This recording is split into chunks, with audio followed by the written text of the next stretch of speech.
సర్వోన్నతుడా నీ సన్నిధిలో బలము పొందిన వారెవరైనా, సర్వోన్నతుడా నీ సన్నిధిలో బలము పొందిన వారెవరైనా అలసిపోలేదెన్నడును, అలసిపోలేదెన్నడును.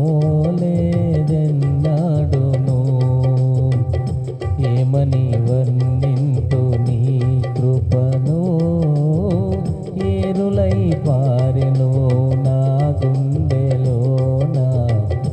ఏమని